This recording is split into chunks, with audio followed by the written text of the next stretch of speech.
How's it going, ladies and gentlemen, and welcome to the very first episode of Strictly Nintendo. It seemed appropriate to dedicate this episode to a Nintendo-developed game, but with Mario being the mascot, that seemed like the easy choice. So in the spirit of doing things differently, we're going to take a look at a game that I was very surprised by, and I thoroughly enjoyed, and that is Pikmin 3.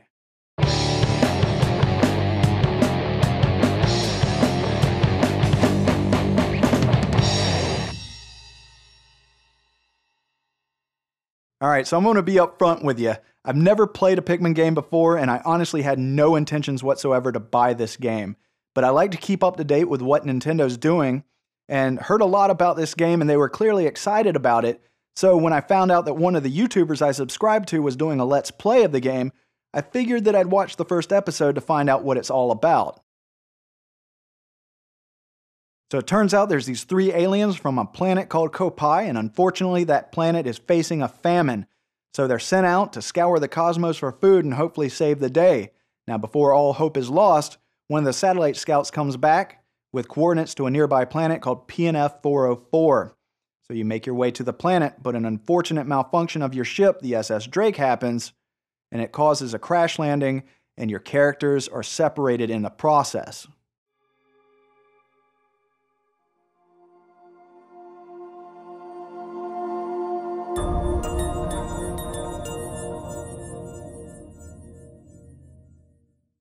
Now, when you wake up as the main character Alf, you come across this strange little creature called a Pikmin, and with its help, you're able to locate the Drake. Unfortunately, the Drake is damaged and missing the cosmic drive key, which you need to be able to return home, and this complicates things, because you have to get food to survive while you're stranded on this alien planet, as well to harvest the seeds so you can go back home and save the day. You're separated from your friends, so you have to find them, and you have to get the cosmic drive key to fix the Drake and be able to get home at all. And the only help you have is these strange little Pikmin creatures, which end up being a ton of help. There's actually 5 different Pikmin, each have a unique strength, which you have to utilize to your advantage to overcome obstacles, collect food and items, defeat enemies and bosses, and, well, that's just where it starts to unfold. So, it's a strategy game. I like strategy games. My curiosity is satisfied. Or so I thought. Because 6 or 7 videos into it, I thought to myself, why am I still watching this? And it dawns on me, there's a unique vibe about the game that just grows on you. So when I picked up a graphics design job that I wasn't expecting and had a little extra money in my pocket, I went out and bought Pikmin 3, and it ended up being one of the best impulse buys I have made in gaming in a long time. So the more you play the game, the more you realize just how deep the strategy gets. You have 5 different types of Pikmin with different strengths that you have to utilize in different ways to overcome obstacles, collect items and fruit, as well as defeat enemies, and you can have up to 100 Pikmin in your squadron, so you have to decide how many of each Pikmin are you going to take, and are you going to take the full 100? And of course, when you get reunited with your friends, now you have to decide, are you going to split up into 3 groups and accomplish different tasks? Or are you going to stick together and maybe throw some Pikmin up to a high level and throw one of your friends up there and then switch over to them so that you can access a new area of that location? Now, expanding on strategy, you can actually assign your Pikmin to a repeatable task, like collecting berries to make a spicy juice spray when gearing up for a boss battle. And with 3 different characters, 3 different squadrons of Pikmin and assignable tasks, you could technically have 6 things going on at once, and that's a lot of multitasking, and you only have a short period of time to get those things accomplished because you can only work during the day. Because at night, some dangerous nocturnal creatures come out, and the only way to avoid them is to get back in the Drake and go into low atmosphere orbit and wait for the morning. Each day is only around 15 minutes, so you really have to strategize what are the most important tasks to take care of and how are you going to accomplish them. Now, even though you only have about 15 minutes of gameplay per day, you have up to 99 in-game days to accomplish your task of saving your planet and being a hero. So if you want to drive through the storyline, you can beat it in a few hours, but if you want to explore in depth all of the 5 beautiful locations that PNF 404 have to offer, you have plenty of time to do that.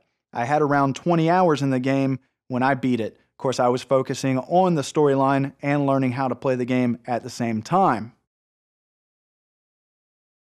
Now, Pikmin 3 utilizes the gamepad in a very unique way by actually incorporating it into the game as a device called the Koppai, which is used by the main character Alf. It serves multiple purposes. One, it's a map so that you can set waypoints, retrace steps, keep track of Pikmin that you have off on an assignable task, as well as locate food and items. It also keeps you in communication with the SS Drake so that you get information on the food and the items that you collect and discover along the way.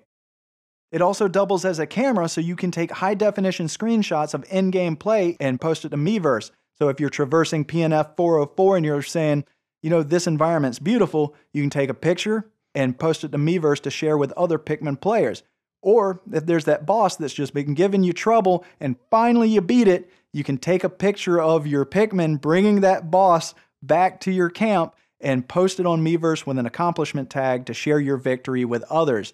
And the cool thing about this camera is that it is full 360 spherical, so it doesn't have to be pointed at the TV. You can start to move around, and now your living room is actually the environment of PNF 404, and that's just a great way to immerse yourself into the gameplay.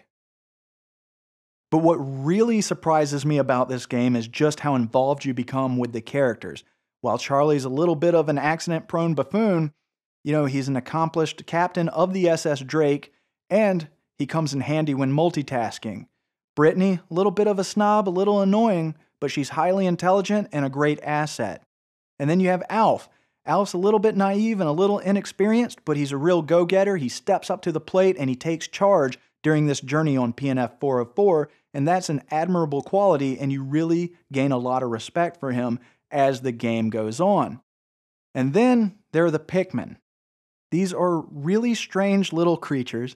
They make the funniest little noises, but they're dedicated, they're hard, diligent working, loyal creatures that help you for no reason.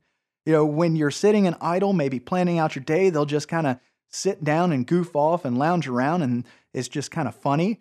If you go to take a picture of them, sometimes they'll pose for you, and it's those little characteristics that build up, just what these creatures are. And it really they're just endearing. They grow on you, and you start to feel responsible for them.